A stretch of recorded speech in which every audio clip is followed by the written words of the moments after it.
Welcome everyone to this very special program. I am your host, Aubrey Batchelor. Sailing this amazing ship of knowledge with me is Chris Jacobs, and you are entering the conspiracy sector. We hope you've been good since the last episode, and life's been crazy and hectic like normal for me and Chris. It seems like in our pre-show talk like normal.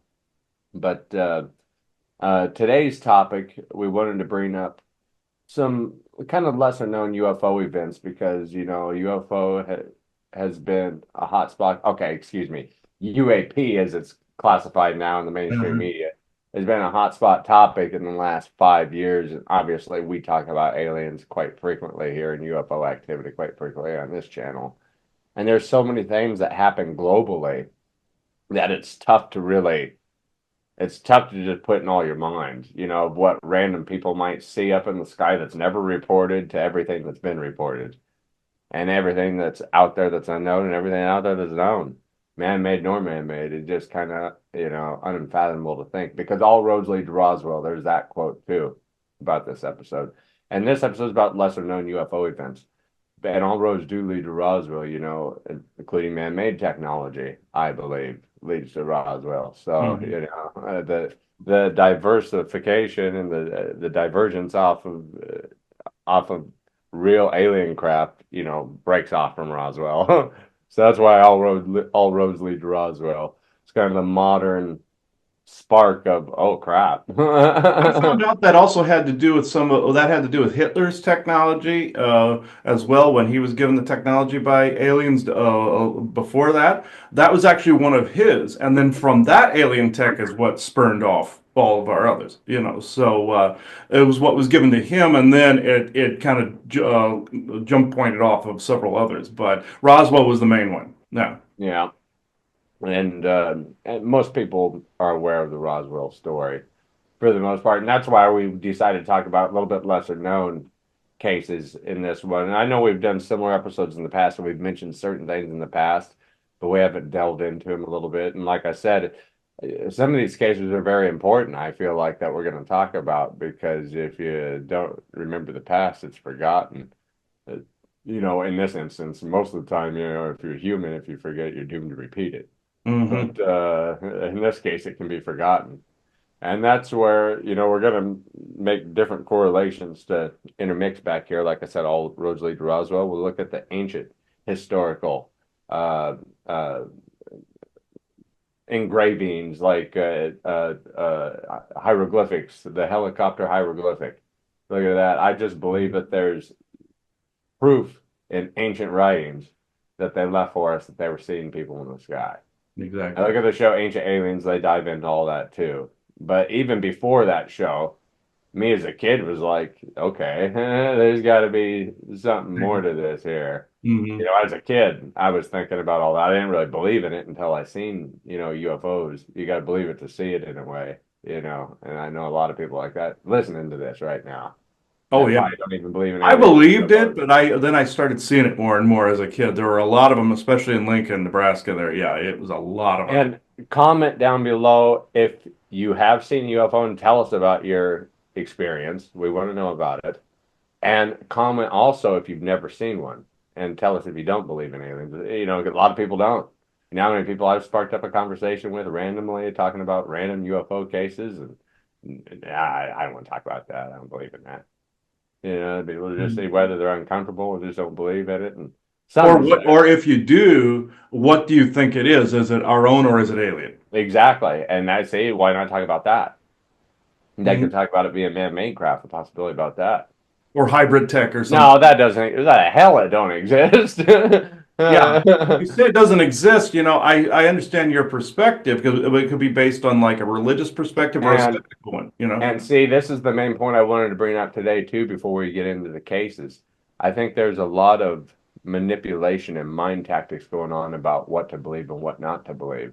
I Mhm. believe that some of these UFO cases now is just fucking AI generated bullshit that probably ain't even real. It Yeah. just makes you, oh shit, oh that's real, that's real. It get you all excited for the believers and just more disruption. I guess. I guess it's the melting pot of manipulation and confusion and Yeah, be very careful of these current videos because the AI stuff has gotten really, really good. I will admit that I've been listening to AI music and it's pretty catchy, like Yeah. Elvis singing Billie Jean. And then like Insane Clown Posse is like a hillbilly band, but it like is pretty good. Like, Somebody did one of the wheels on the school bus go round and round, sung by like Metallica. So yeah. oh, that'd be all right. Yeah. See, the AI music's kind of cool, but the rest of it, it can go. As far as I'm concerned, as far as I'm concerned, we can go back living like it's 1900 and get rid of all this technology. Yeah, we Yeah, could go back to at least to the 50s. it sounds bad, but I wish that we weren't even recording the show right now. You guys had to listen to us on the radio, like old Yeah, fashioned. that would be cool. I think I would enjoy doing podcasts and stuff better if everybody was listening on one of those wooden radios, that they had Hmm. back then. We actually have one of those in storage, by the way, an actual On one. the amplitude modifier. Yeah, the old technology is actually, before I get into my stuff, the old technology was actually better. It was unhackable, like the old first generation IBMs and stuff like that when the computers started. Those are unhackable. That was unhackable. When it was the computer was the size of this room. Yeah, that the first generation stuff, that was all uncorruptible, unhackable tech at that point, analog based tech. That's also with music, with records. If you look at the sound waves for analog, the analog sound waves flow upward like this. For digital, it's like this rigid like staircase for the sound waves, and it's different. It's very different. It's more And muted. and combining that fact, going back with the statement of all roads lead to Roswell, look the technological advance that happened a mere 14 years later after Roswell. The first human being entered space.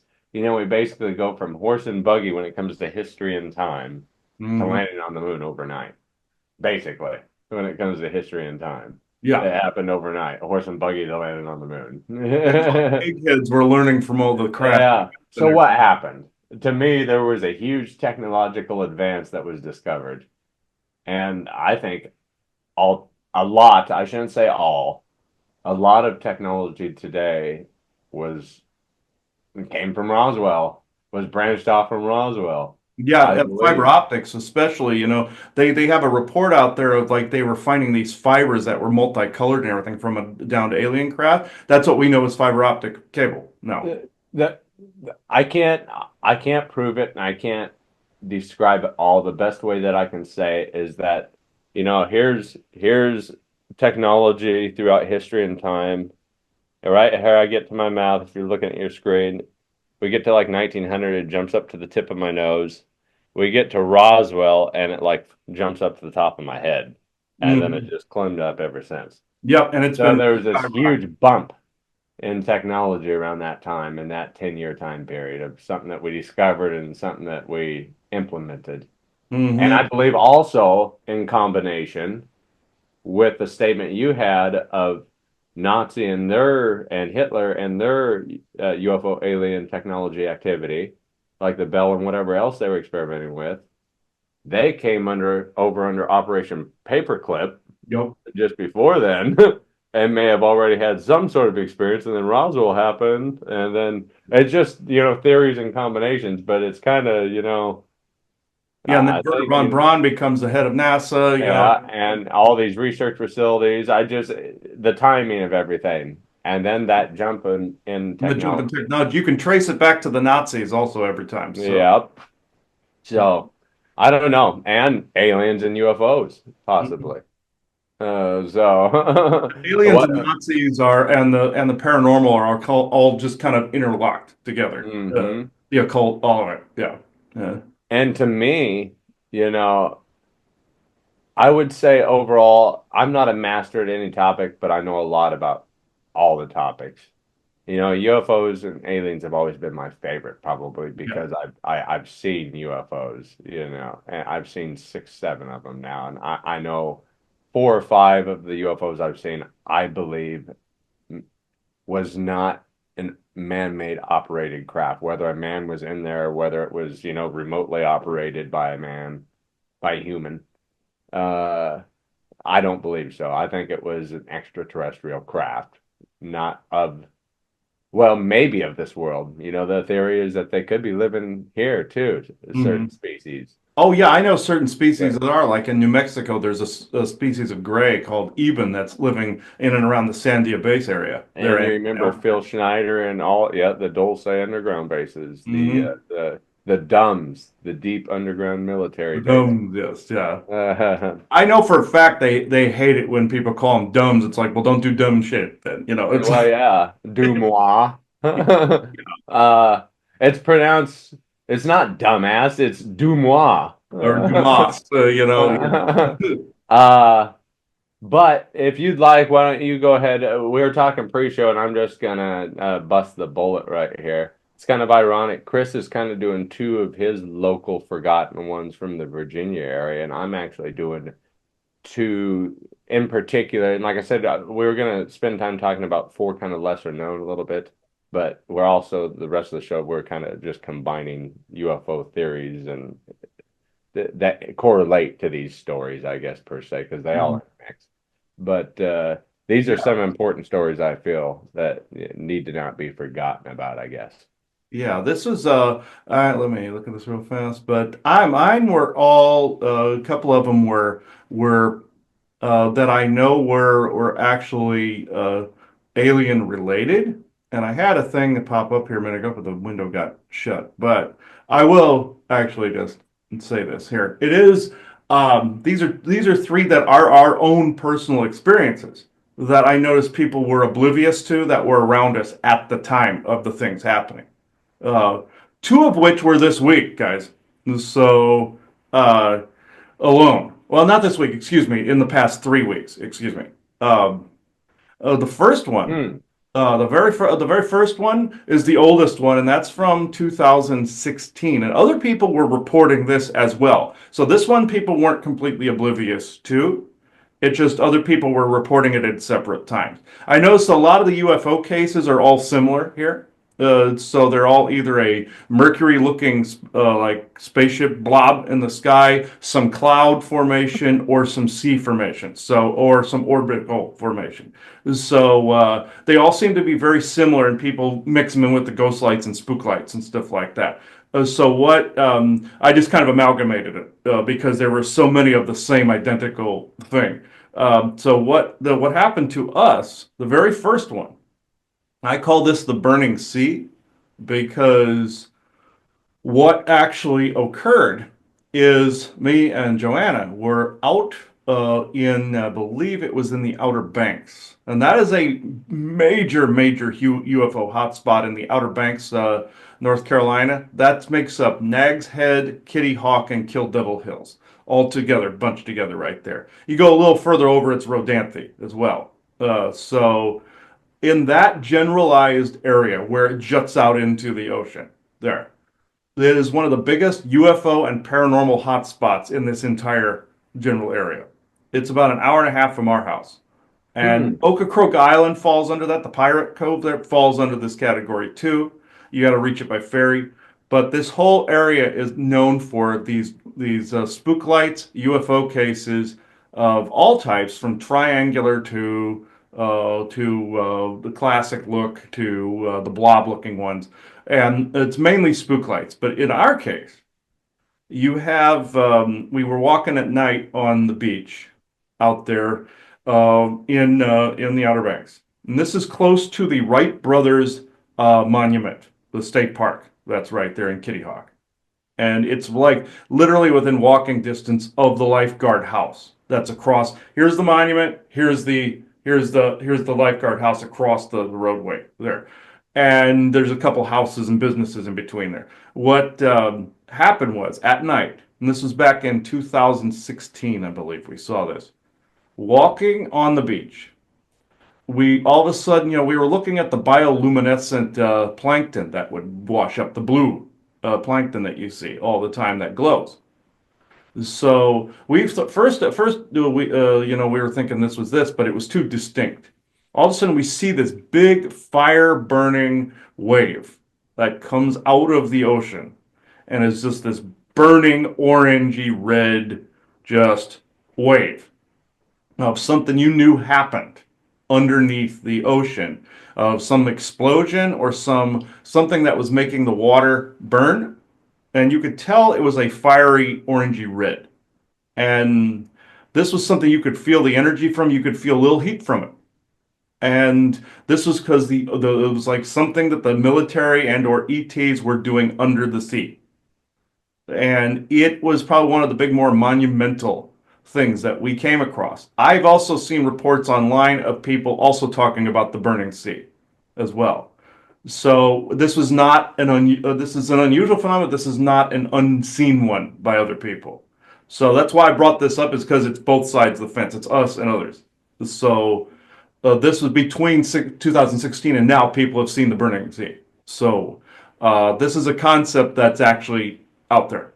So it's been seen several times. Some people have theorized that it's the military at war with aliens under the ocean, just like in the movie Aquaman. You see the battles go on, and you see crap go on the surface and everything. Well, that's why I was curious. I haven't heard of any reports at all. There was one, and this is an honorable mention. I'm just going to mention because you're talking about those. Mhm. There was one up in Canada called the Shag Harbor incident of a USO that was reported diving in and out of the water. And Mhm. since you're right there with all the naval activity and USOs have been right seen out by here the quite often. ocean, Yeah. yeah. There I was haven't heard of anything though out Yeah, there. with the burning sea, that one is not a commonly reported one, but it has been reported though. Hmm. There's a friend of ours up in Massachusetts that reported spaceships over a beach up Hmm. there within the past 5 years. So Hmm. that we're up on one of the beachheads up there near Salem. So, and I know that's a big alien and paranormal hotspot of Salem for obvious reasons, but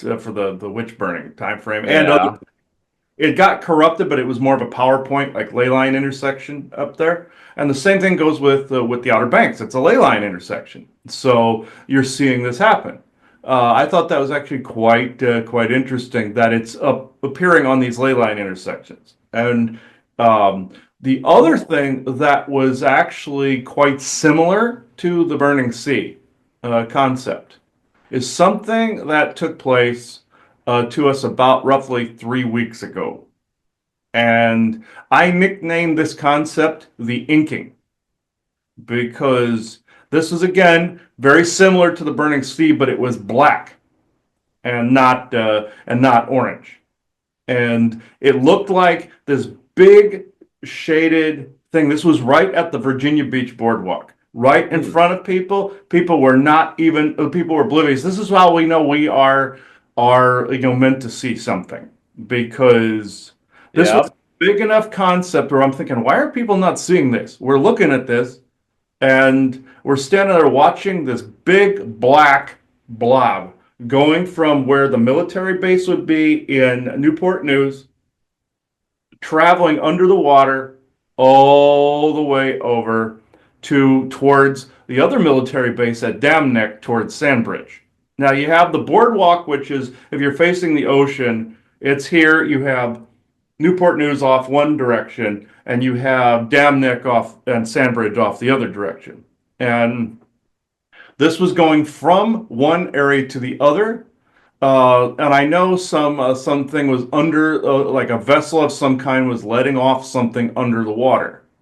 First, we thought it was maybe a USO that was in like a blobus like camouflage, but it was actually more chemically based, like somebody under the water was doing something or traveling in a craft that was letting off this weird black oozy substance. Either way, it was USO related. And the people are walking by, and we're even saying, "What's this? What's this?" Nobody could see it. Not one person could see it. And that even if they did, they weren't saying, they were spooked by it or something. But most people weren't even looking at it. Even some people looking towards the ocean were pointing towards a freighter ship that was off in the distance. And nobody's seen this. It was thick black. I mean, shadowy black. And can craft also form that if they're interdimensional as well, or have a camouflage? Yes. Either way, I think this was USO related, because this was very obviously the UFO, UAP, whatever the hell they want to brand it as now, USO. of course they keep USO the same, but then they rebrand UFO to UAP. But I uh, still like it when somebody uses the term flying saucer. uh-huh. Oh yeah, they need to keep it the same. Guys, keep the brand the same, please. Yeah. Uh, keep it UFO, please. But with this now, I got to change a lot of our stuff to UAP. But it's like, but this was obviously USO related, and I did look it up to see if other people had reported something like that. The closest thing would be lights in the water with like orbs popping out, and also USO related. So people have been reporting that up and down the coast here. So, Hmm. but in our area, Virginia Beach itself is a hotspot for UFO activity. Yes, I said it, guys. Don't rebrand it. But guys, if you want to see it go back to UFO, keep saying UFO. But yeah, there's these. The biggest one out there are these Mercury-like vessels. There's so many reports of this similar type one where it's like this Mercury blob looking like Tic Tac shape, and it's like almost like you know how in Terminator 2 when T-1000 would morph and it was like the big Mercury liquid metal looking one. This is what it looked like. And I've seen these before. I saw one in Lincoln, Nebraska years ago that decloaked and cloaked again. It was this blobus looking Tic Tac. And here in this area, it's not really necessarily been forgotten per se.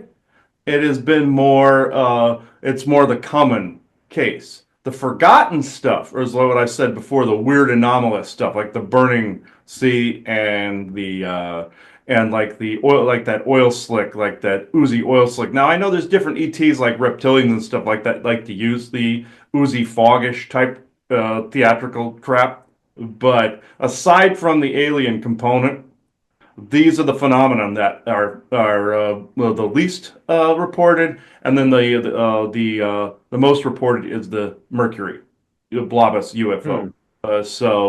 There's been regular ones like triangular ones and stuff seen as well, but the ones that have been swept under the rug most of all are those USO cases that look weird.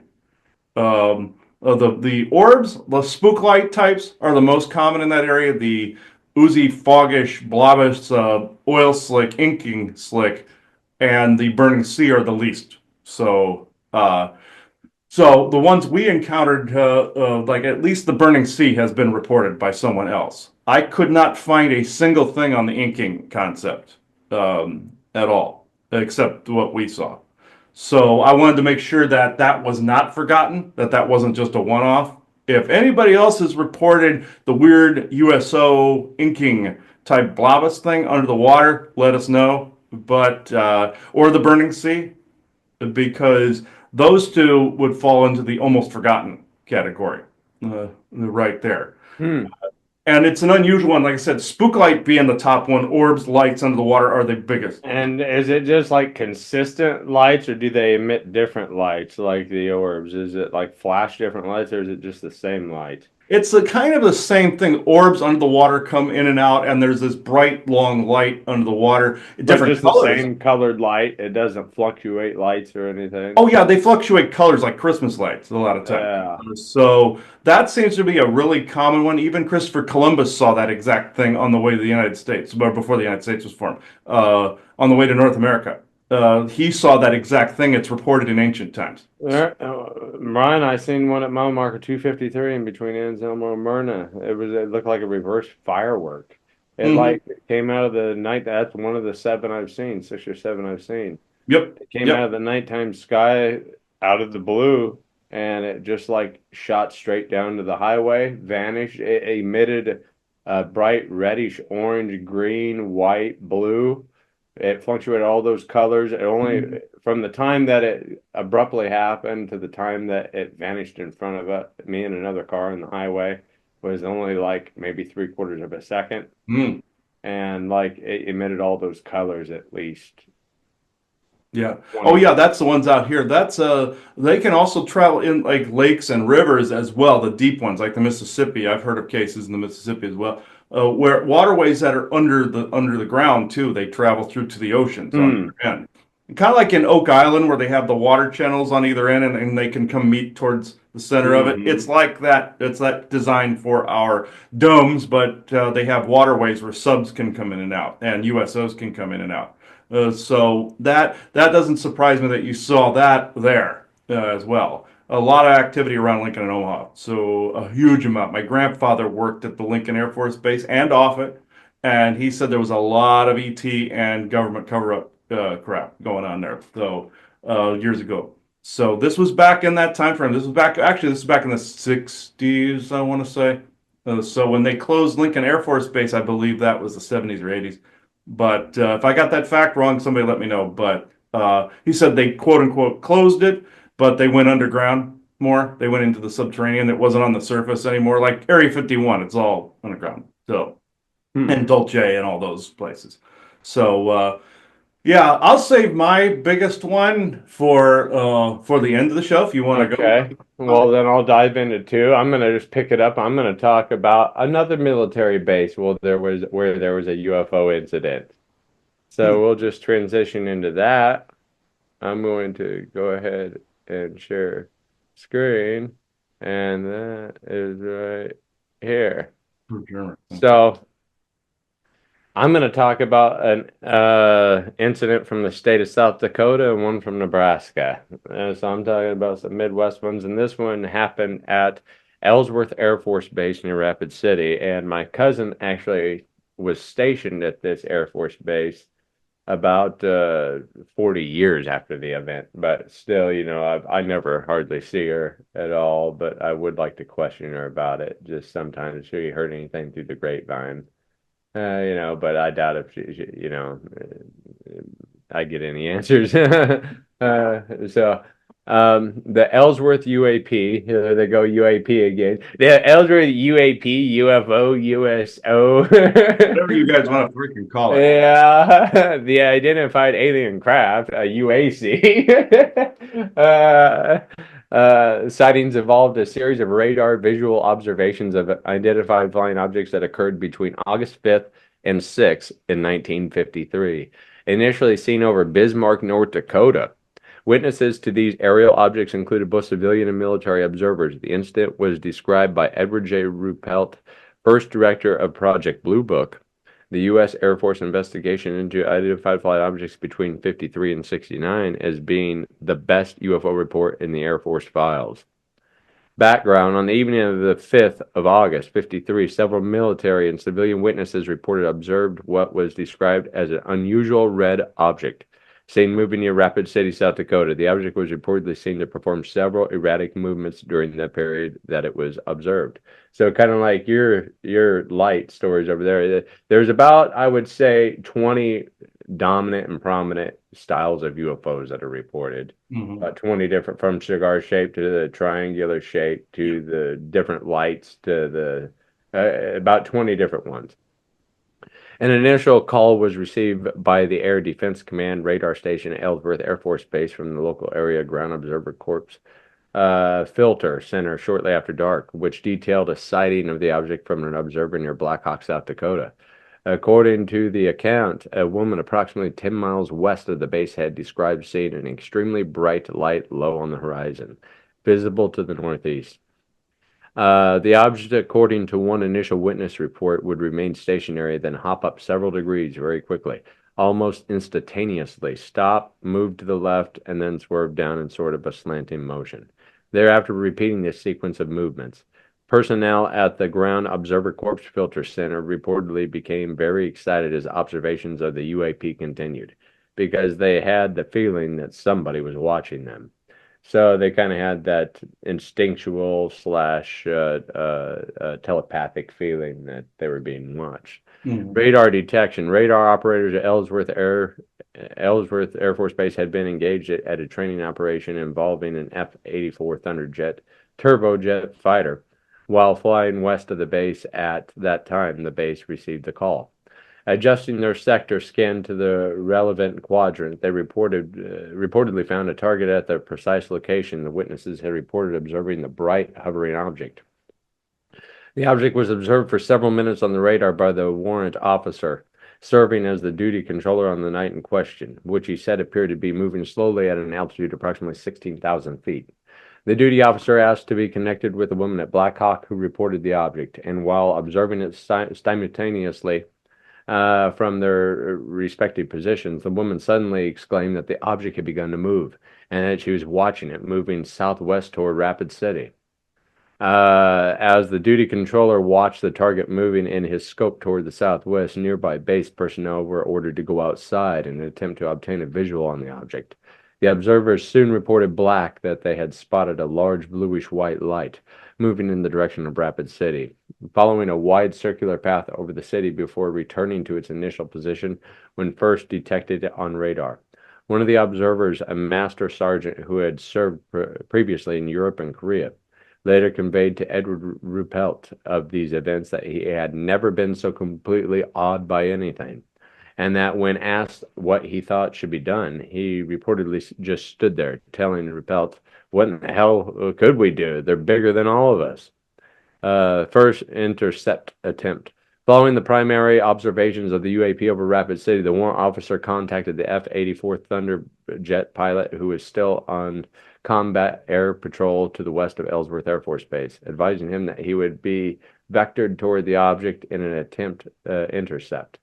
First being directed to the south, the fighter pilot was then placed on a course aimed to take him directly toward the unidentified aircraft. Soon after the course correction occurred, the pilot communicated back to base that he could now see the light ahead in the distance. Closing to within just 3 miles of the object, the UAP suddenly began to move away from the F-84, which the pilot as well as the radar operator and visual observers back at Ellsworth Air Force Base all observed simultaneously. Still at 16,000 feet, the UAP began to ascend and accelerate as it veered to the north with the F-84 in pursuit.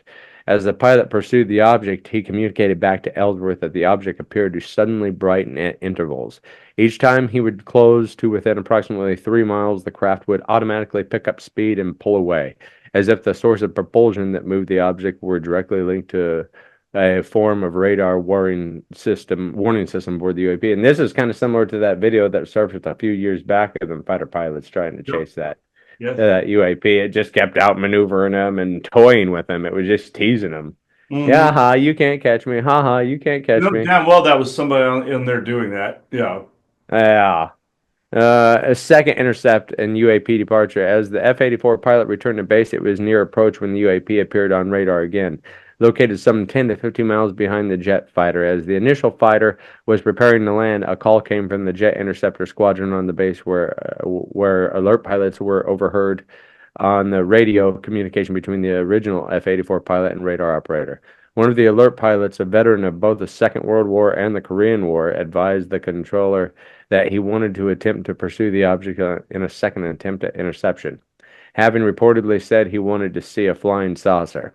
Within minutes, the second F-84 was taking off in pursuit of the object, with the pilot quickly obtaining a visual of the UAP and closing toward it. The object began to ascend and move in a northeasterly direction. As the pilot attempted to climb to the object's altitude, it maneuvered below him and resumed its characteristic accelerations each time the pilot approached within 3 miles of the craft. Ha ha, you can't catch me. While pursuing the UAP, the second pilot attempted to discern whether the light could be a reflection caused by lights from his own aircraft, or possibly a celestial object. However, the object indeed appeared to be an airborne light, the source of which remained indiscernible from the pilot's vantage. The pilot was also successful in detecting the object on his radar. When later interviewed by Ruppelt, the pilot said after pursuing the UAP for a period, he became frightened and requested that the controller allow him to abort the intercept. This time, the object did not follow the second pilot back to base and was last observed departing the direction of Fargo, North Dakota. That's kind of, would that be freaky? I think I'd be freaked out too, just knowing that Mhm. something's toying with you. That's probably why they were freaked out. This Oh ain't yeah, just somebody's toying with messing me. with. Yeah, just like any of the paranormal cases, if you're in a haunted house or something like that, something's messing with you. This is the ET version of that, you know. Mm. And then, yeah, it is actually. Project Blue Book investigation. Due to the occurrence of combined air visual, ground visual, air radar, the ground radar observations, the Ellsworth incident received significant attention from Project Blue Book. Shortly after the main events of the night of August 5th to the 6th, 53 Ruppelt was sent to the base to interrogate the witnesses. According to Ruppelt's follow-up report, an attempt was made by the radar controller to photograph the radar display while the UAP was visible on the scope. Photos of this track were taken, the Project Blue Book states, but the camera malfunctioned and the photos were no good. An interview with the second F-84 pilot also revealed that a warning indicator had appeared on his radar gun as he began to pursue the UAP, which remained on until the chase concluded. While the intercept attempt was underway, the radar sight appeared to indicate an object somewhere beyond a distance of 4,000 yards. According to the pilot, the light blinked on and off several times as he returned to base, which might have indicated a malfunction of the radar system. However, the device was not checked by maintenance teams at Ellsworth following the incident to determine if this had been the case. Ruppelt, who learned that after the primary object had been observed continuing off scope following the second intercept attempt, the inbound F-84 pilot spotted another light while flying approximately 20 miles from base, which could not be located on radar. Initially, the pilot thought it was a car going around curves in the hills, but ruled this out when the object began to display red and white lights of equal intensity. A possible match for the object was thereafter located using height finder equipment, indicating a target of at 8,000 feet in the same direction the pilot observed the lights. Ruppelt declined to interview observers who reported seeing the object at Black Hawk, who, after already speaking with base personnel, were believed to be in an excited state. Subsequent sighting reports from the Bismarck Filter Center to the northeast were also discounted by Ruppelt, who noted that the call ahead from Ellsworth warning to be on the lookout for flying saucers had been a perfect setup to every star move around. Balloon launches coincided with the sightings were probed as possible source, of course, which resulted in the discovery of a pair of lost upper air research balloons that could have conceivably been in the area at that time. Ruppelt said that the radar controller had left the impression he was trying to prove by the existence of the unidentified flying object, noting that the lack of photos depicting the object on the radar scope had been unfortunate, although adding that he saw targets on the scope, there's no doubt about it, but whether they acted exactly as he stated is unknown. Ruppelt's general conclusion was that the incident, pending further study, remained unexplained. Huh. But then astronomer J. Allen Hynek, advisor to Project Gutenberg at the time of the incident, initially held the view that solid objects are certainly indicated by evidence, emphasizing the potential importance of resolving the case in a letter to Captain Charles A. Hardin, dated November 23, 1953, where Hynek stated, "Failure to identify the object pinpoints a possible real weakness in our defense setup." However, upon further investigation, Hynek began to grow skeptical of the incident, later noting in a January 1954 memo that had now totally discounted the entire incident as an unfortunate series of seemingly coincident circumstances. In contrast to Hynek's views in his 1956 book, The Report on Unidentified Flying Objects, Ruppelt appeared to remain perplexed by the Ellsworth case, writing that the sighting was thoroughly investigated and I could devote pages of detail on how we looked into every facet of the incident. But it will suffice to say that in every faucet we looked into, we saw nothing, nothing but a big question mark asking what was it. While opinions about the case varied, no official explanation was ever offered for the incident by the U.S. Air Force. Ultimately, Ruppelt's conclusion in his report to Project Blue Book had been that the Ellsworth UAP incident remained one of its most perplexing unsolved cases. And that's why I chose this one today to talk about, because I feel like it shouldn't ever be forgotten. Mm-hmm. Exactly. How'd you like that one? Yeah, that was actually very interesting. Even though it's similar to other cases, that one, yeah, that one I don't think is very I widely. guess it's the timing of it more, say, Yeah, the in time. the 53. And then I'm going to go ahead and I'll share one more real quick then. And we will just go back here. And I want to quickly talk about, I've mentioned it before, the Herb Shermer incident Mm-hmm. here in Nebraska. Herb was a police officer in Northeast Ashland. He was ex-military and involved his job as a police officer.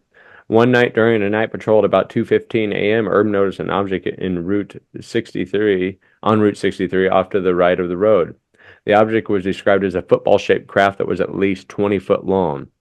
with 8 red portholes that ran along the craft. As Herb turned onto Route 63 going towards the craft, he shined his lights on the craft as he pulled over to the side of the road at 2:30.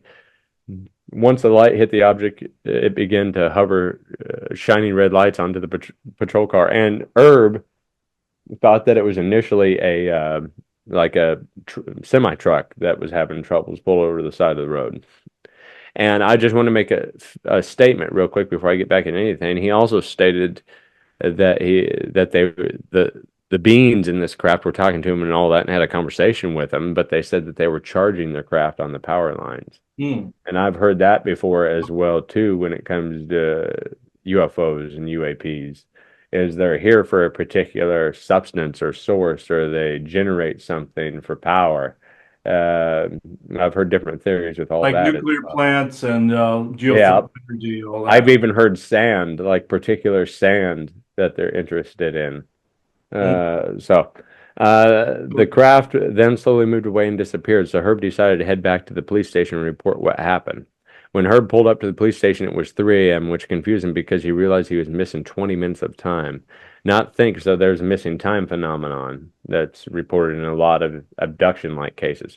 Not thinking too much about it, Herb went in and made his report before his shift was over. When he got home, he realized that he had some marks on his body that were not there. When he woke up that day, the next morning, the police chief saw Herb's report and shockingly believed Herb because he was a good cop, saying that Herb always reported what he saw the way it was, so he completely had his back.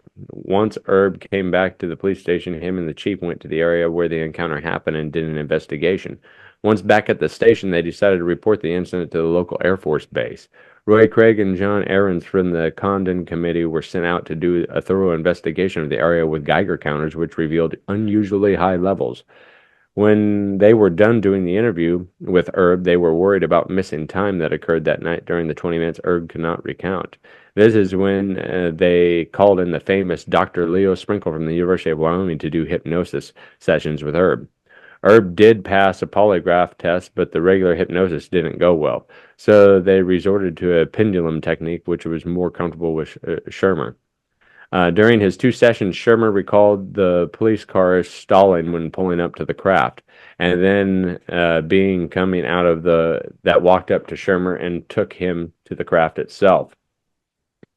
And they made a comic about him, I guess. And then I'm going to talk a little bit after I'm done with this article about something else that they made.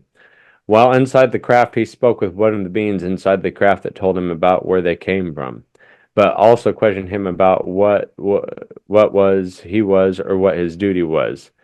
And Herb was also questioning about a power plant on the map inside the craft on the wall. Then he was told that humans have been seeing them far too much, so they have been trying to confuse people about their appearance. After exchanging some information, 4 beings escorted Shermer back to his patrol car, which is when the craft began to hover as told earlier, which took off and disappeared. And supposedly, Herb did an interview that I listened to. I wasn't going to play a snippet of it, but you guys can go ahead and just type in Herb Shermer interview and listen to it on YouTube if you're interested. And I believe him. You know, if you hear his account and everything, I believe him. Uh, but uh, Does he give an account on like what the aliens looked like? yeah, he does. Uh, World One, my dog just ended up getting out of the door somehow.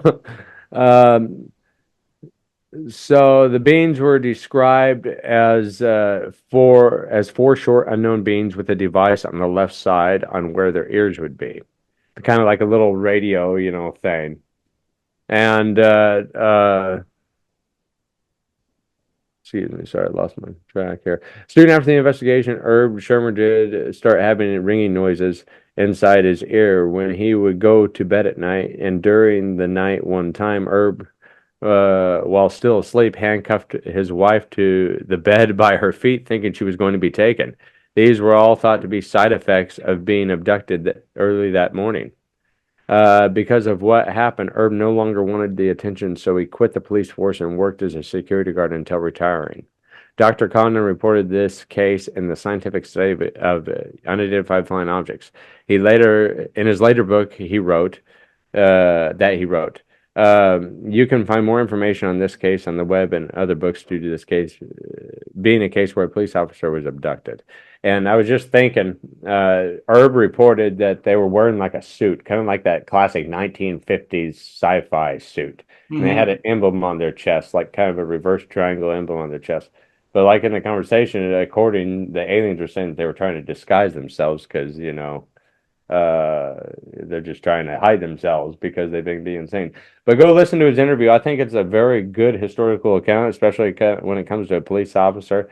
And, I'm not trying to judge police officers. I know there's been bad cops out there, but I don't think in his instance he would make that up because No. why would you? I don't think there's any benefit to him making up a story like that.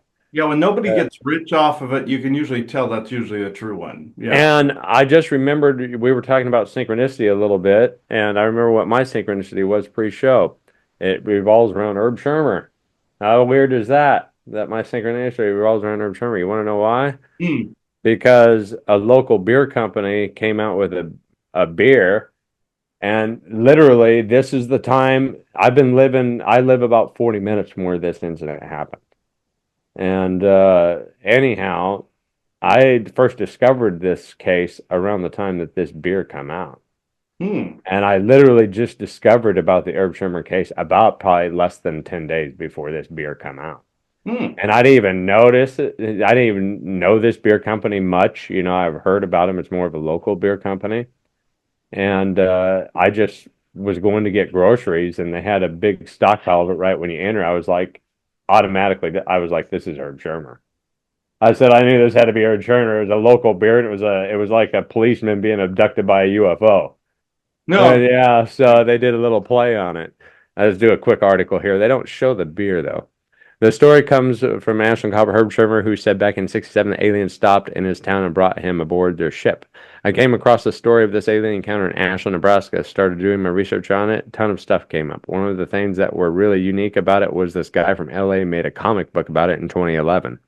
Says Cody Schmick, co-owner of Kincaid Brewery. That guy from LA is Michael or Jasorka, a self-published comic book author who took Shermer's verbal account and made it into a 50-page comic book. Jasorka doesn't think of it as some fairy tale either. He was drawn into the story because of Shermer's credibility as a cop. The facts that he brings across the storytelling are beyond a creative mind. They're too detailed, let's say, says Jasorka. Local UFO experts Paul Breckenridge and John Booter told Jessica that they know about the case. They say one reason they believe it to be true is others across the country told police of very similar circumstances. The ETs were absolutely identical, and these were reported in police reports, not just a person coming forward and saying it happened to me. These were investigated by local law enforcement, says local UFO expert John Booter. Whether it happened or not, the story is now in a revival. That's because Nebraska's based Kincaid Brewery released a new beer this week, Star Space Dank IPA, and let me tell you, it is dank. I Hmm. drank one or two of them. Oh, hey, baby, what's up? You're looking at me. It was good beer, I'll tell you that. It was good beer. Um, Star Dank IPA, named after the extraterrestrial meeting. On the alien encounter, they had winged serpents. The aliens had winged serpents on their emblem. Winged serpents on their emblem is what it was. It was a triangle. I've seen depictions in drawings where it was a triangle, Hmm. Okay. like a reverse triangle. Throughout the week, Kincaid and Jessica have done a variety of events, including a book signing at High B Thursday, while Shermer is now dead and couldn't take part. His story lives on. We believe in the case. We really think it occurred with him, says Jessica. I kind of want to read that comic book now. Yeah. That's interesting. I thought everybody might kind of like the story of Herb Shermer, like not a lot of people know about. And I want to say this about him. You want to know how I found out about him? Hmm. A random a random snippet of like a news segment with Dan Aykroyd was on a news channel talking about Herb Shermer. Dan Hmm. Aykroyd, the actor, Oh yeah, because he's he's into been, all of this. yeah, yeah. That's where I discovered that too, that he was into all that. I didn't know that. And then I heard that interview randomly. I was like, Herb Shermer, this is only 40 miles from me. Hmm. And then, Dan Aykroyd's into this. And then like less than 10 days later, I see that beer. And Hmm. so I thought that was kind of interesting That's a, synchronicity. yeah, it's a synchronicity. I feel Herb Schermer himself was actually guiding you to some of these things because it's It's like, weird. I still like to go. It's so busy now. We've been out to that area. Your friend lives in Greenwood, which is, Greenwood's literally only up the road. hmm. Greenwood, what is his name again? I always forget. Yeah, he doesn't want his name mentioned on Oh, things. whoops, sorry. Yeah. But yeah, him. But it's a weird area. I feel like, It's a paranormally charged area there. I've been there yeah, in Greenwood, and yeah, that's interesting that the Herb Schumer case was right there. And it sounds to me in that case like because it intersects with a lot of these similar type of things that happen throughout the country around that particular time that of people seeing ETs like the Betty and Barney Hill from that to yeah. cold case in Appalachia to Yeah, that's very similar too. I feel like Betty and yeah. Barney Hill and Herb Sherm are somewhat similar a little bit. Yeah, very, very similar. And And people know that case a lot more than Herb, obviously. but I do feel that him like I believe he himself kind of guided you to that particular Hmm. because since he's in spirit now, so that I've noticed that when we were looking into the visitors from Lanulos type of scenario with Woodrow Derenberg, there's a similar thread there as well with Injured Cold and the visitors from Lanulos. If people want to look into that, it's a kind of on a similar thread with those cases, even though Derenberger's was more elaborate, but Herb Shermer's seems to be of a similar thread where to more to Betty and Barney Hill, where they interacted with the ETs on the ship, and Hmm. when he began to remember those things. So yeah, they do some the way they wipe memories is for they suppress them with frequency toning, and some of it's chemical, but some of it's frequency as well. And also the descriptions of the logos and everything there with the snake with that I've noticed that there's some medical ETs out there that also were the basis for some of our medical emblems and everything. Like they're a group called the Velodians, and that's who they identify themselves as. And I found that they started the concepts in ancient Greece for hospitals and such, like the Hmm. Asclepius concepts and everything, Hippocratic Oath, all of that. So this sounds on a similar thread to those cases as well. So Hmm. that one actually, when people see like medical instance where people call them soul doctors, where they come in and they have either a near-death experience of like some angels trying to help them, or some ETs do this, but also like say if a mysterious ambulance shows up and somebody's hurt or something like that, people have attributed it to angels. That's a mask the Velodians use when there's medical situations. So these are aliens, completely alien. So when that happens, I came to find out because we've encountered them specifically. So that's how I know that that's going on. But with Herb Shermer, that actually feels to me like that one is from that area in Nebraska. I've run into ETs in that area and around your area that actually, again, the classic onesie jumpsuit, but then have the triangular emblem on the chest, and they have a not a round head like a gray, but they're like a um, they're like just a regular person, looking like a regular person with devices on their head. So I've come across like a group that look like what you described there, but there in Nebraska. And there's some gray types that are like even types that are up there as well. So they've all kind of conglomerate around that area. But yeah, that makes sense. The 60s, there were so many of those types of cases that popped up.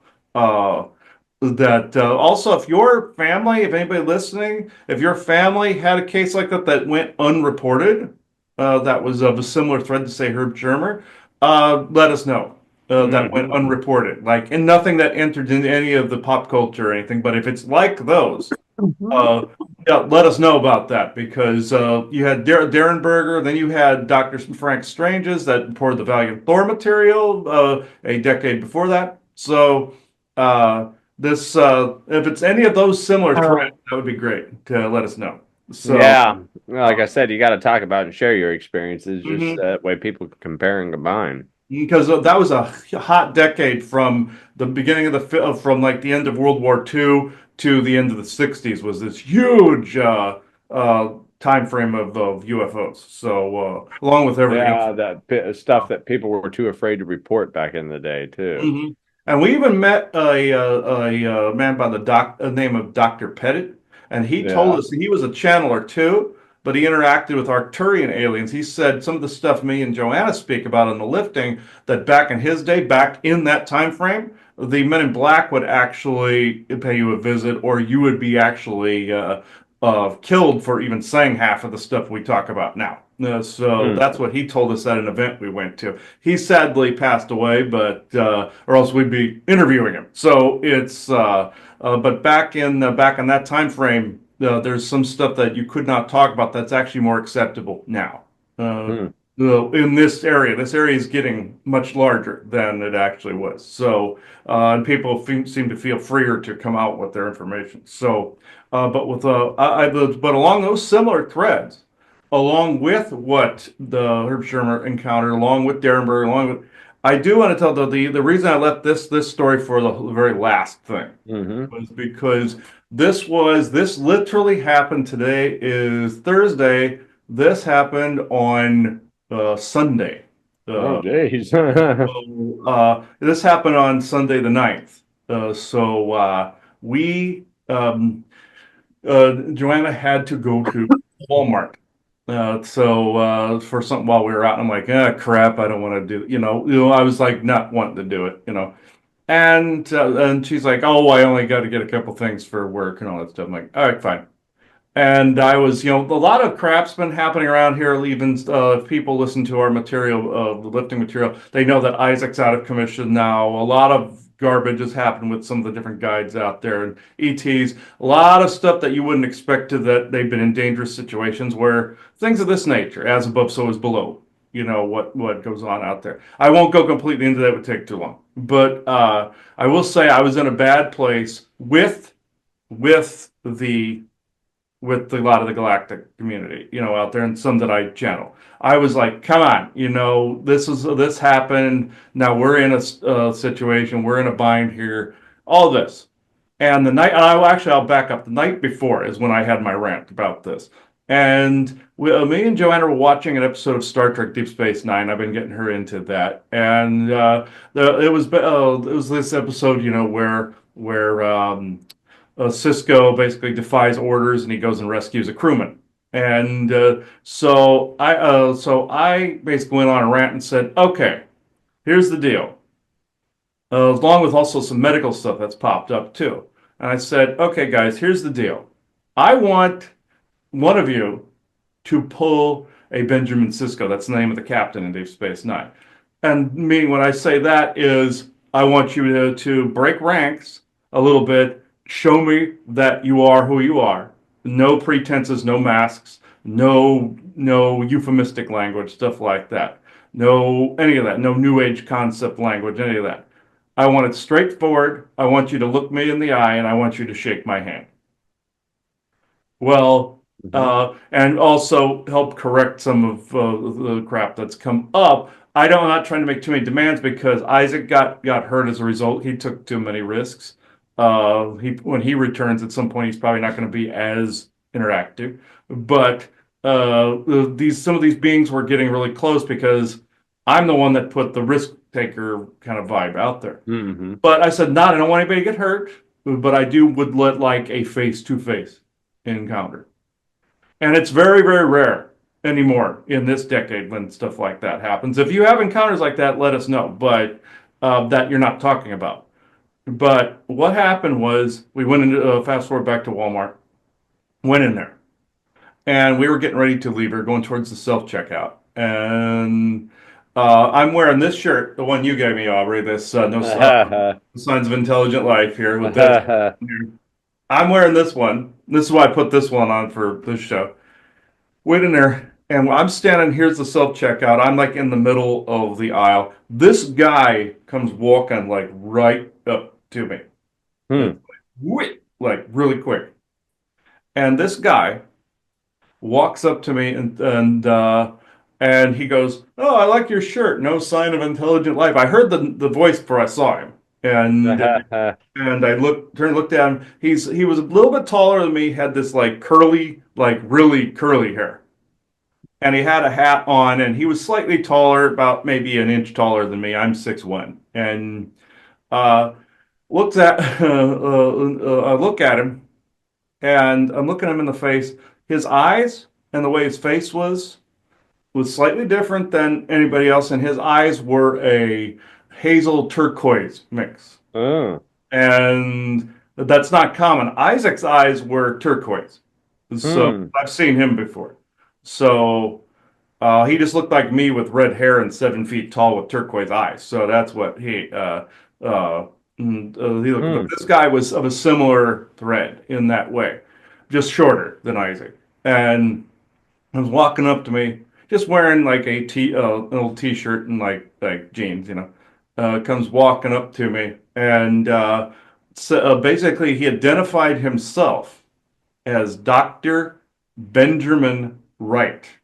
And why is that Hmm. a synchronicity? We had just been in the Outer Banks by the Wright brothers Kitty Hawk Hmm. monument, just like what I'd said before. Well, we've encountered ETs out there. We even encountered Lane and Bess and her brother Vosk out there before. Physically, I've seen them out there. So Isaac also. So Hmm. but with this guy, and he looked me right in the eye and he extended his hand and he shook my hand. Hmm. And he looked at me, and I said, "Are you any relation to the Wright brothers?" And he looked at me and gave a weird answer. He said, "Always." And um, and he walked away, and then and he goes again, "No sign of intelligent life, huh?" He kept repeating that from the shirt, and I said, "Not here anyway." And I was referring to Walmart, Hmm. and he left, and then he booked it around the corner, and Huh. because when you recognize an ET, they're per their rules they have to walk away quickly. Hmm. So he followed I call it the angels unaware rule. Like if you don't know that they're from out there, they don't have to leave. But if you even think for a second and you know they're from elsewhere, from like an alien or whatever, they have to go. That's their rule. Well, that's part of their rules. So Hmm. I hope that changes at some point. I feel it is changing because when it changes, it starts to buck the security that's in this system that the ICC, Interplanetary Corporate Conglomerate, and our Kabbalists and government agencies have on this. It starts to buck that a little bit each time you catch an ET. Here. No, Hmm. I just want to tell that to people. If you catch an ET and you keep disrupting that system, it starts to change it. But the thing of it is, it has ripples and waves. The thing of it is, when he booked it around the corner, I stood there going, "All right." I knew when he shook my hand, he passed certain codes to me that I started to feel better. I felt like crap when I went there. I started to feel better. And the fact that he said, "Doctor," I'll break down the wordplay for people. Doctor, that's Velodian. That's what they're called out there. Velodians are the doctors out there. Benjamin would be a wordplay on Captain Benjamin Sisko from Deep Space Nine. And Wright, like Wright, would be like the Wright brothers, where we had just been in the Outer Banks. So Hmm. he knew I'd be able to break down the wordplay fairly easily. So he chose an alias that was of all three concepts. Because Hmm. I'd called on the Velodians for medical stuff, I had just referred to somebody breaking the rules or bending the rules as pulling a Benjamin Sisko, and we had just been in the Outer Banks near the Wright brothers monument. We couldn't get in there because of the government shutdown because it was a national park. The one time we actually go there to check it out, I was going to do a ghost box session. Nope, it was closed because thank you, government shutdown. But we were at the Wright House, which is the lifeguard house across the roadway or the highway from the Wright Brothers Monument, and we stayed in a hotel on Joanna's birthday on Thursday. Then Friday we left. Saturday we was where we went out to dinner with her family. Sunday is when we encountered the Velodian ET. So uh And I thought that was very interesting. And he actually came back later in a telepathic sort of way where I could hear him and hear like I do with any channeler or any channeling. And he said his real name was Sava Bena. Hmm. And again, play on the Ben name. But Sava for them means lieutenant. Like we have a lieutenant, and Vin means commander, and Visa or Visa means captain. So in their language, so it's from what I understand. They're breaking it down for me, but it's interesting that Herb Shermer one had something like this as well. And I could see him in my mind's eye. I could see him. He was in one of those onesie uniforms with the triangular thing, like the Star Trek symbol here, and it was their medical corps symbol. So I had like a ring in it with a vertical line through it, and that's their medical corps when it goes down like that Hmm. it by itself or with the triangle like Star Trek. So that's where Roddenberry got the idea from. What are these encounters? And that was also in the 60s when that was created. So it's all within that same bracket. Star Trek was invented in that time frame. So that's another synchronicity in and of itself. That's when it was birthed, was in that time frame. So I found that very interesting. I wanted to tell people that I know it wasn't an unusual UFO case, but I Hmm. knew he came from a spaceship. You could just, That is weird. yeah. And A that strange is, encounter and synchronistic. Kind of weird where we both had synchronistic, sort of yeah. weird, stories. I thought at first, maybe, first, my brain was going, did somebody channel through him? Because that happens a lot where they drop down in that. You see that in Picard season 2, where this agent is trying to get Picard's attention and she's telepathic and channels into various people to lead him where she is. Hmm. That's the same as the Valiant Thor case with Dr. Frank Strange. Is that's where they got the Picard season 2 Gary Seven also narrative in Assignment Earth is the name of the old episode. But that's the Valiant Thor case right there. If people want to look into that, the Gary Seven character from Star Trek is essentially Valiant Thor, and his group is essentially like the Venusian colonies, like Dr. Frank Strange writes about. But the Roddenberry again got it from those cases that happened within the same time block.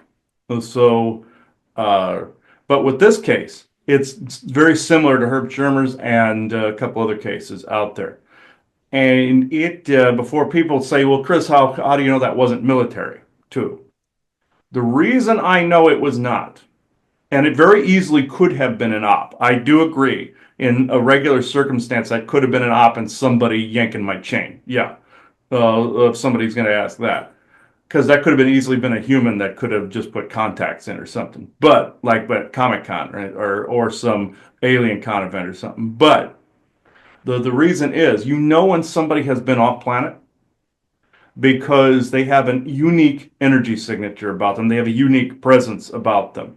When you go past the firmament, which is past the Van Allen belt, there's a certain radioactive signature that kind of soaks into your cells, an energy signature that soaks into your cells. And people that have been abducted by aliens and taken off world or off planet have this signature. That's how you know Hmm. alien abductees. That's how you know secret space program people. They have been off planet. This person had been off planet. You could tell by the way he felt, by the way he even spoke, by the way his eyes looked, by the way the overall feel of it was alien. So Hmm. this Weird. and Walmart, I will say, people, if you want to see, I know the strange and unusual, that's Walmart by itself. But aside from the weirdos that come and go from there, there are there are ETs that do also come and go. And also Walmart's, Home Depot's, Lowe's, any of those are attached to DUNS military bases that are under the ground. If you go in the back room, if you're an employee that works in these places, there is a door, and I've said this numerous times, that looks like it has no door handle on it. That is where, and it goes down underneath. That is where the military can use these facilities as staging areas if a war breaks out. And I saw a guy in a military uniform use one of those doors with a magnetic door handle where he stuck it to the door and opened the door back up and went downward. He was in a military army uniform. I saw that in Arizona. And so I was supposed to see it. These were things that people normally don't see. And that's a passage underneath to get to a dumb's base. Could this guy have used one of those? Yes, but it didn't feel like that he did. So if anybody again is saying military, they could have used that hatch in the back. No, this didn't feel like that. So I thought that was quite an interesting incident that we had, and Joanna saw him too. So Hmm. she was right there looking at him. She knew damn well he wasn't human. Uh, Pretty and weird. I don't know. It seems strange, especially with the dialogue and how it happened and the synchronistic and the feeling and the shirt and Yeah, it was basically he was pointing out with this that he was aliens. He was pointing to the aliens. So like he was making sure to reference the alien. So weird. yeah, like somebody could argue that he was overemphasizing it because it was a cover. I could see if somebody comes up with that too. But Hmm. I've run into military doing that thing. You just know when somebody's yanking your chain and when they're not. And so and I could see where somebody could argue it be in the other camp but and somebody's running an op. I could get that, but this guy had a different feel about him. And did our military out in space could they be past the Van Allen belt too? Yes, but this again did not feel like that. It didn't feel like one of our people. It felt like one of theirs. So Hmm. it's more on an intuitive level at that point where you just know. And he had a really strong psionic energy around him. Like when I do my work, when a being is around to channel, this is what that is. It's psionic energy, is what it is. And this being, he had a lot of psionic energy around him, more than a regular human in a military program would have been trained to utilize. Hmm. Like somebody that naturally did it out there, and not somebody who just had the training in a military program here. There's a feel difference there. Hmm. So if anybody's trying to say, Chris, there could be this camp, I get where you're coming from. So or yeah, it could be somebody yanking my chain. But this was a very cool experience. That set me straight. That was like Hmm. I was like, okay, I'm impressed. I'm heavily impressed with that. Hmm. So, as I was going, guys, come on. We need something here. We felt like we were being ostracized or abandoned and all this, and that set it straight. And so, Pretty interesting experience. yeah. And every now and again, they will do something like that. Like Elena and Vesa, I will do this one thing before I go into any sort of Q&A here. But the one thing in the same spot in the Outer Banks. This was about, I would say, towards the I want to say towards the middle of the year.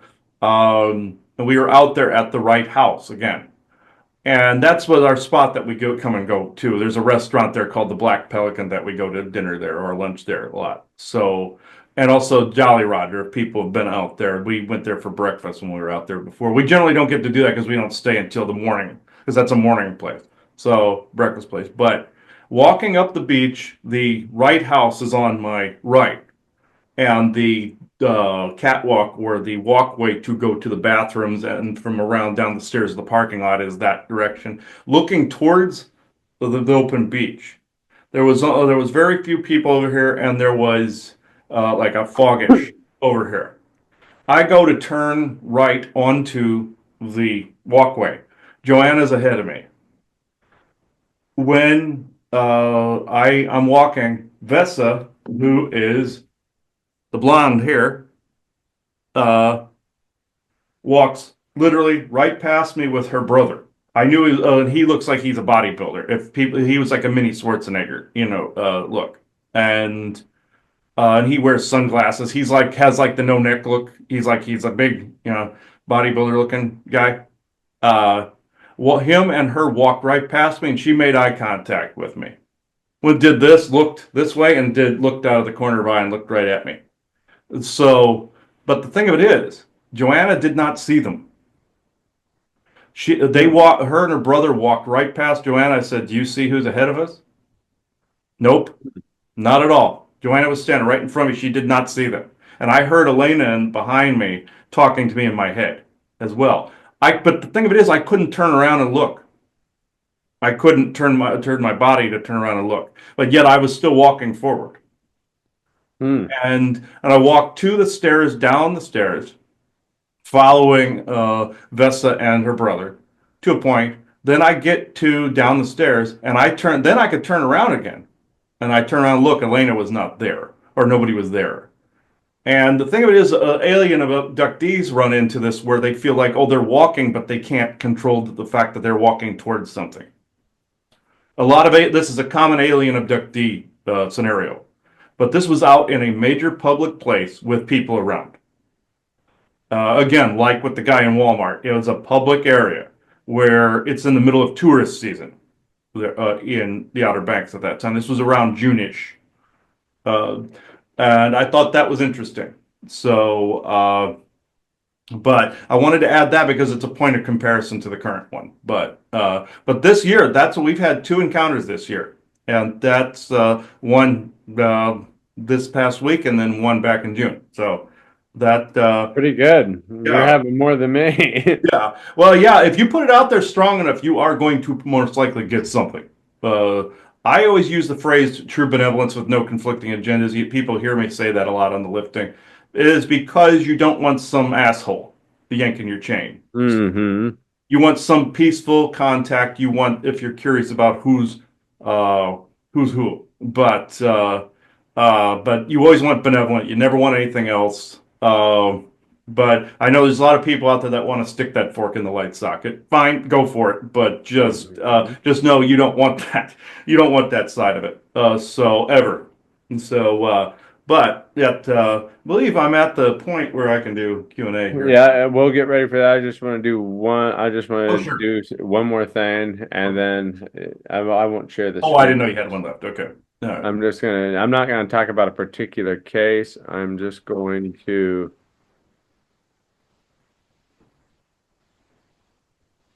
uh,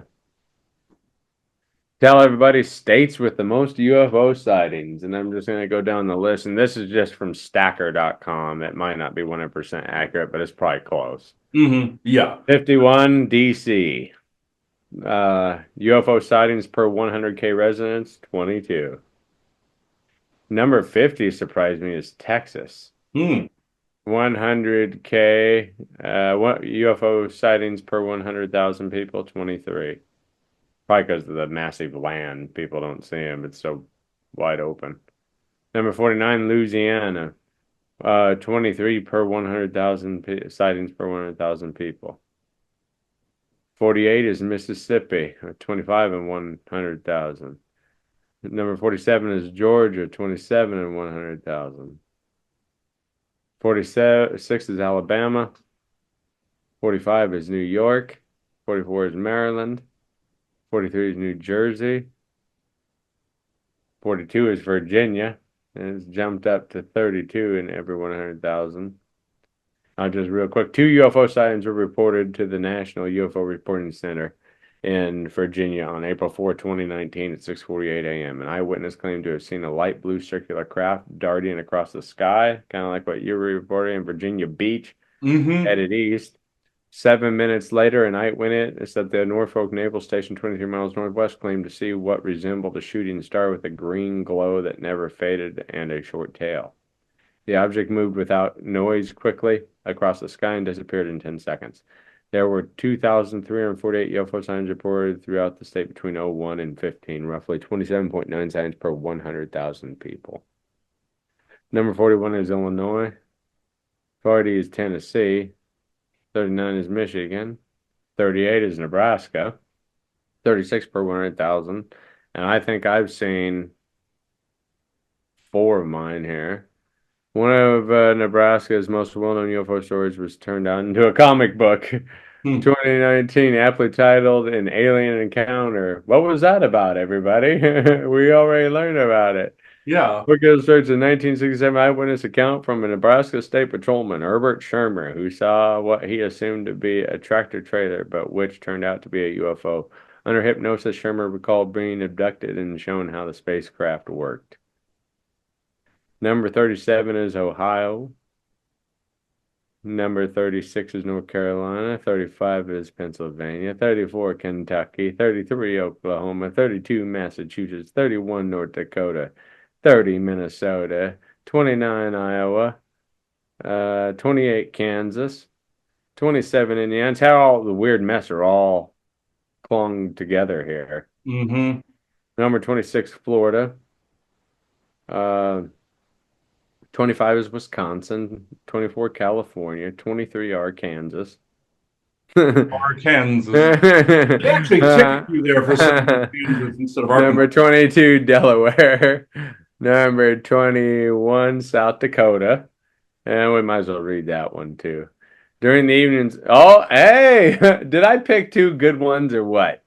During the evenings of August 5th and 6th, 1953, nearly 4 dozen civilians in the Bismarck area and multiple military air defense systems personnel at the Ellsworth Air Force Base reported a red glowing light marking or making sweeping movements across the sky. The light was further detected on radar by the air defense system. Similar signs were reported earlier in the western North and South Dakotas.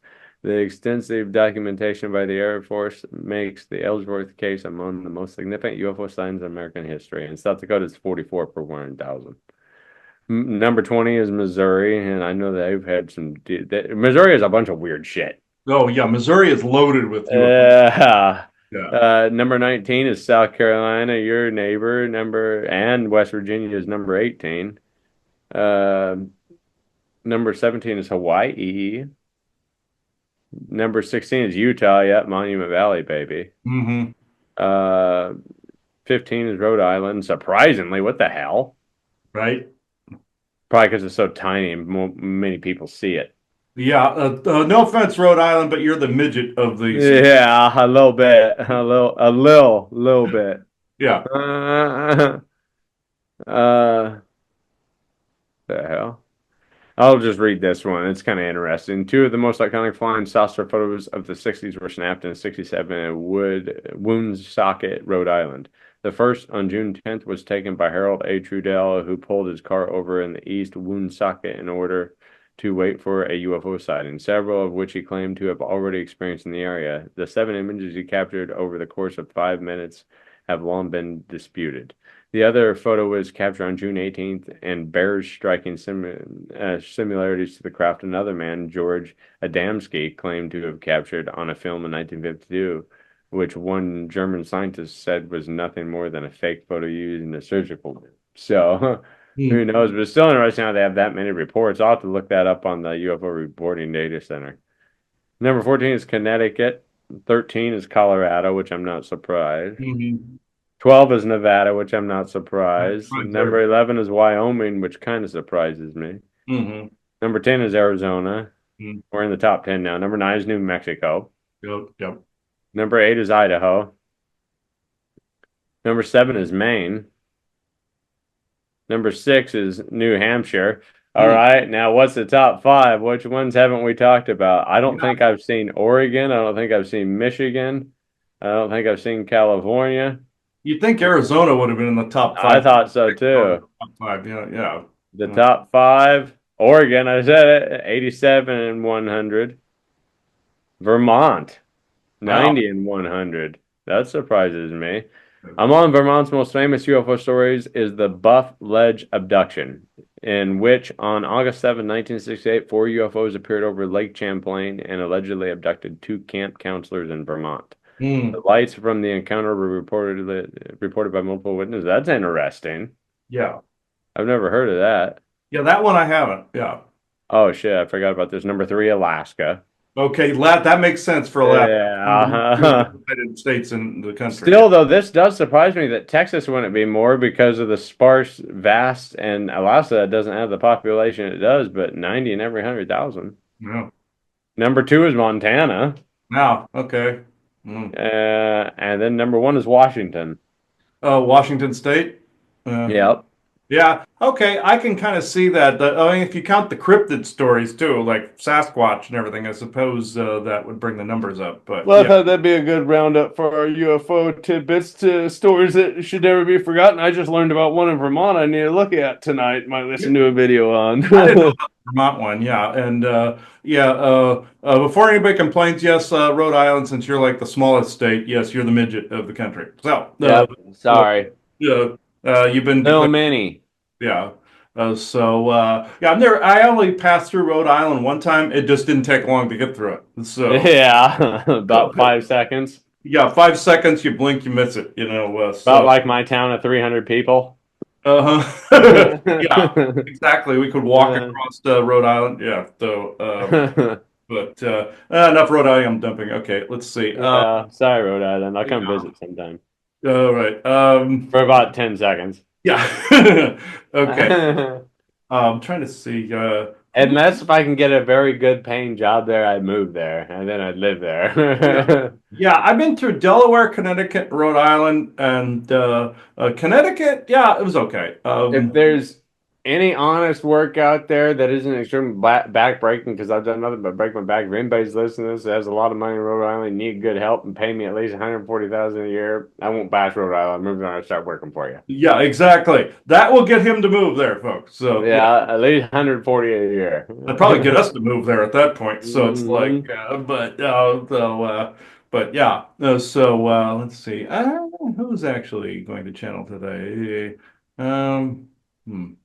All right, I believe it's Elena. We've had to tighten the circle even more since the thing with Isaac happened. So if people want to see about that, we have lifting episodes on that. I can't just repeat it; it's too much. Okay. It's way too much information. So Well, that'll be perfect. I have the exact questions I know.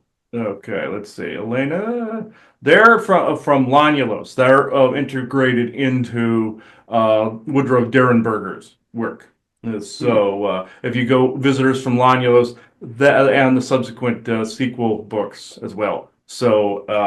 That Tunia Derenberger has written as well. Well, Uh, I have some intriguing questions. okay, let's see. Uh, Elena.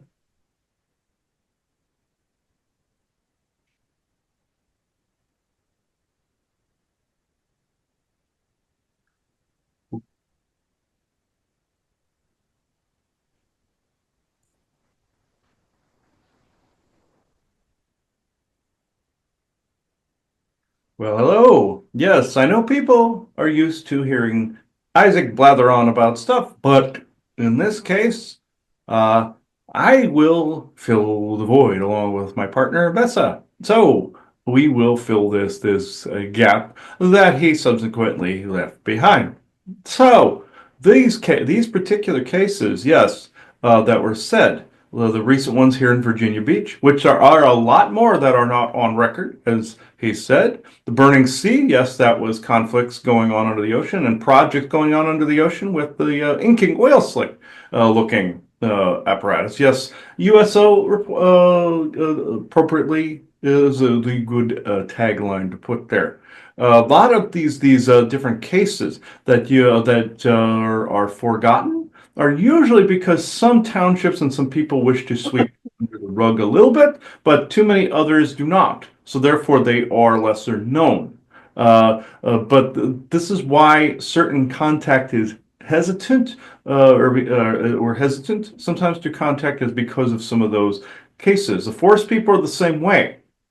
Just like in your Appalachia and other places that are heavily religiously oriented or heavily skeptically oriented, some races are hesitant to actually make contact. Now, in the case of Herb Shermer, they were actually that race was correct in saying they had been seen too many times and they had to distort their appearance. The Velodians are the same way, where they've distorted their appearance as angelic forms, and they're nicknamed the Soul Doctors. You have your Stargate SG-1 reference, where a group of aliens was disguising themselves as crows and ravens and birds.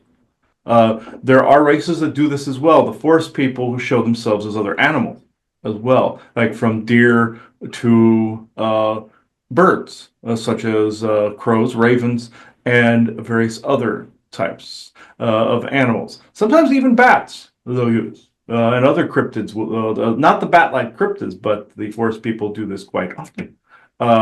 But I will actually just go into questions because I know you have them.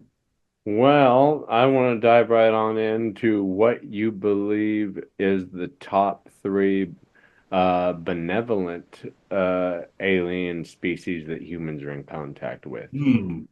This is interesting. People like to lump the Nordic groups into one, even though there's good, evil, and all in between there. But people have encountered the Velodians, who was mentioned. Our people, which would be Lanyalosian, and there are various other races as well that fall into the benevolent category, but Sasquatch falls under both Terran and alien because of also the ET encounters there. So if I had to pick top three, I know this is basically shameless self-promotion, but Lanyalosian, Velodian, and forest people because of the fact that they have galactic origins like yourselves, even though they have some, though that were not that are not galactics themselves. There is a group called Anakam within them that is the ancestral line that came from space. That also genetically altered the Australopithecus, and then the modern day Sasquatch had. That's where it has its anchor. So, top three, I would have to say again: Lanyalosian, Velodian, and force people.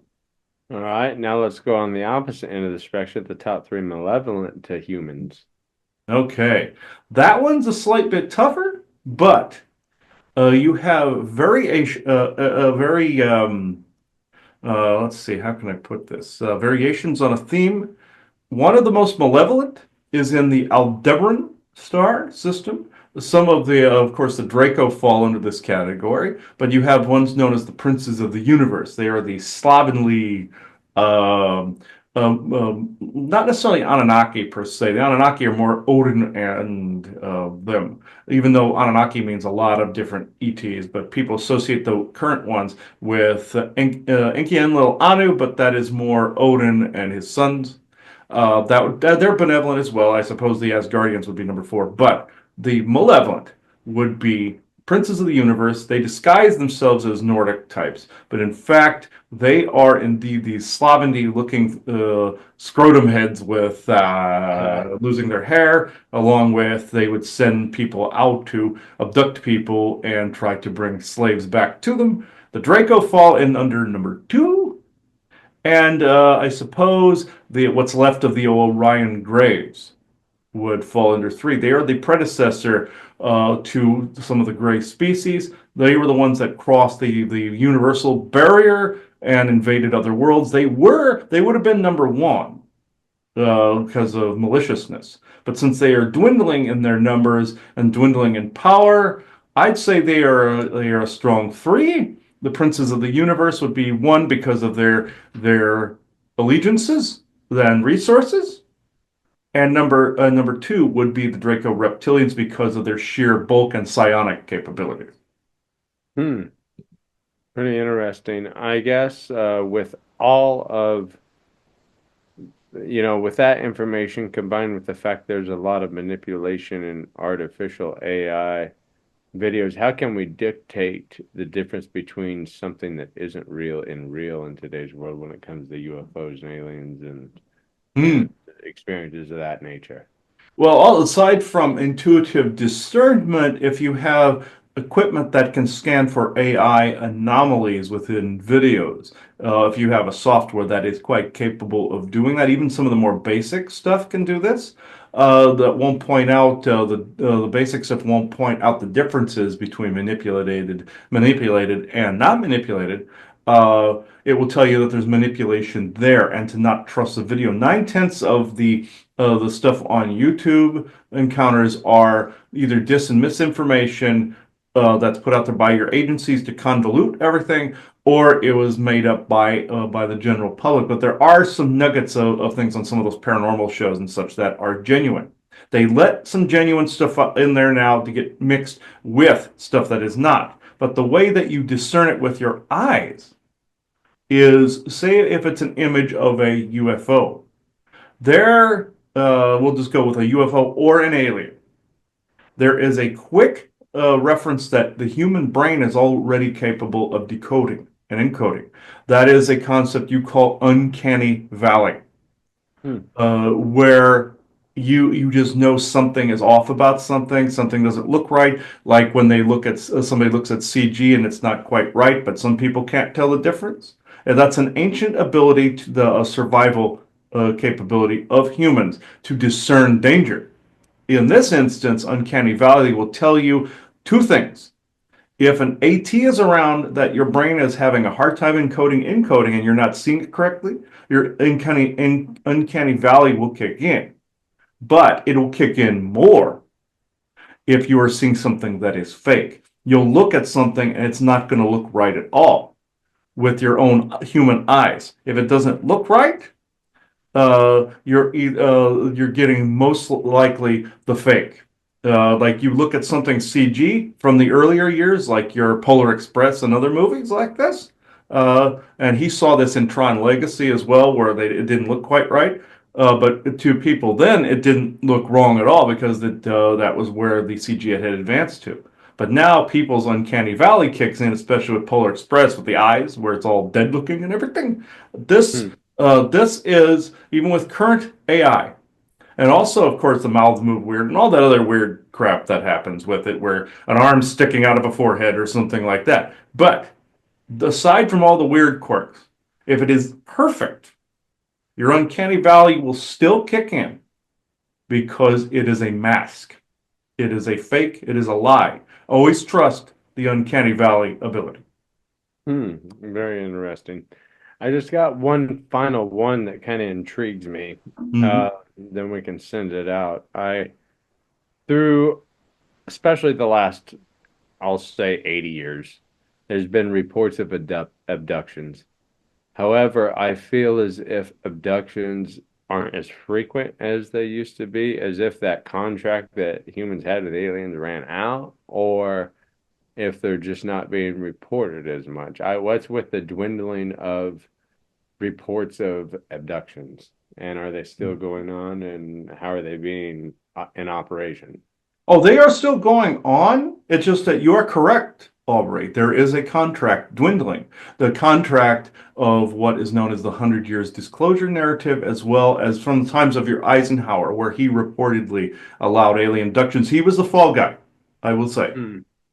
from the deep state at the time. That was this also the yield, as Valiant Thor is doing, where he wanted to weave in information over a period, over 100-year period about UFOs and aliens, so people's encoding and decoding could slowly bring this in. They tried to reveal an insectoid to a security guard one time on post, a couple days away from retirement one time, and that person died of a stroke and a heart attack because Hmm. they couldn't handle the look. This alien just walked up to him and went, "Hello," dead.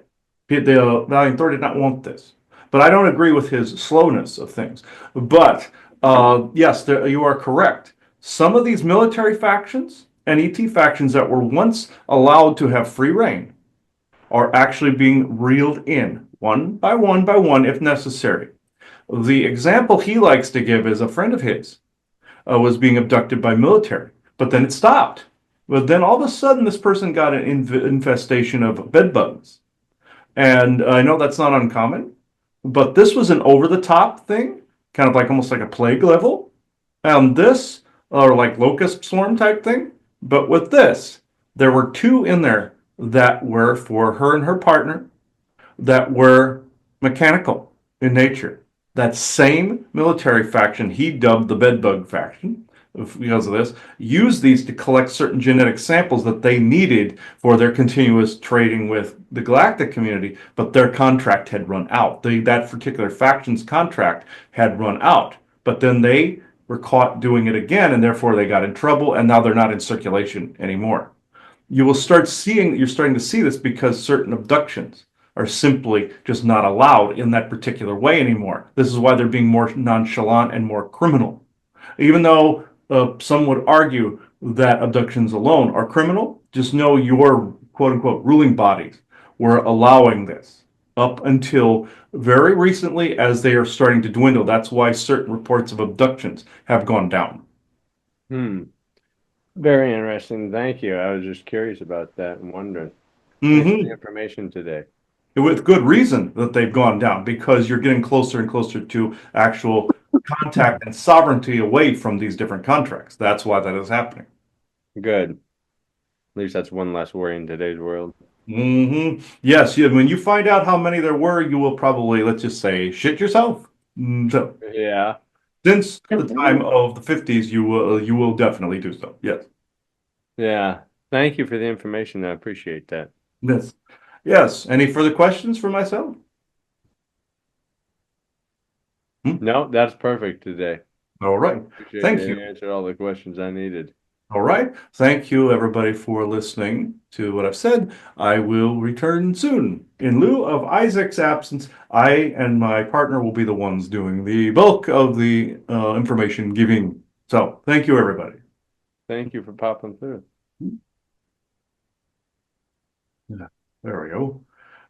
Yes, yeah, since we've had too many incidences ourselves and also contract violators as well as some wanting to do this very thing, trying to get the last second, their last second nuggets of whatever they needed or wanted. It's not that like the certain things like the cabal or anything are going away, like you see in the propaganda reports that are out there, or mass arrests or anything like that, but the reduction in viable contracts for some of these groups. That is true. So yeah, that I can say is reducing is the amount of abductions, and thankfully, just like I've said, I want to see them face to face and not in an abduction scenario. So yeah, Same. yeah. Like I'd rather call instead of text. Yeah, exactly. Or I'd rather see them instead of call. So yeah, and interact with them that way. So that's it's basically like an egg timer countdown kind of thing. Now, can I give a year for that? No, I don't know. But I know 2030 is a big year, but I don't like giving years for disclosure. A lot of the people out there that give these disclosure years are full of crap, 9/10 of the time. So you can't really trust any of that's the mis and disinformation. There really is no set time. It's whenever the right kind of universal and divine timing is. But other than that, there is no time for it set.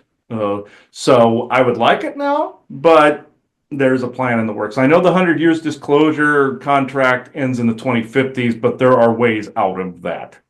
So in the here and now, you can exit that uh, fairly easily if enough people know about this. The only reason I believe Valiant Thor extended it that far is because he was trying to get it into the next generation of people that didn't remember some of the hardships from this time frame, from the abduction period.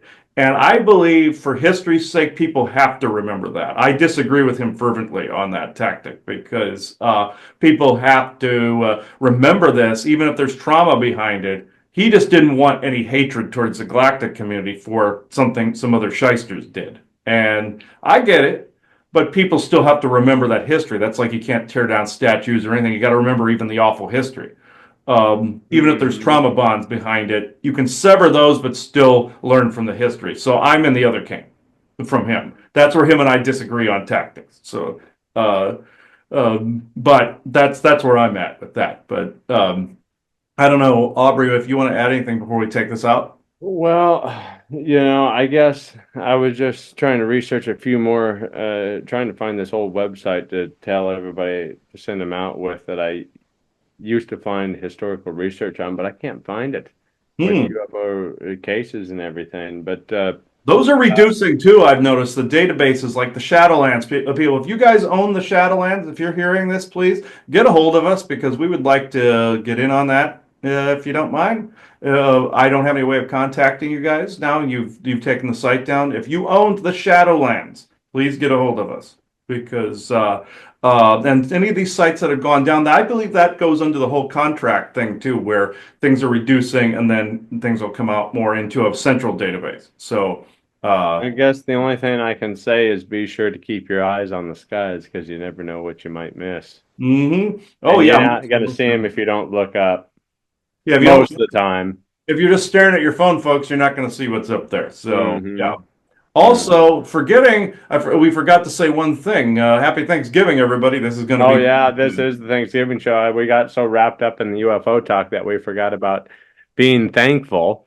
So I guess we can, be thankful for this time of year. I guess I'll be cliche and say that, but I will also kind of be UFO clichéful and be thankful if you have seen a UFO and you've had And that aliens had experience. contact with Yeah, them personally like that. or yeah, have had alien contact experience.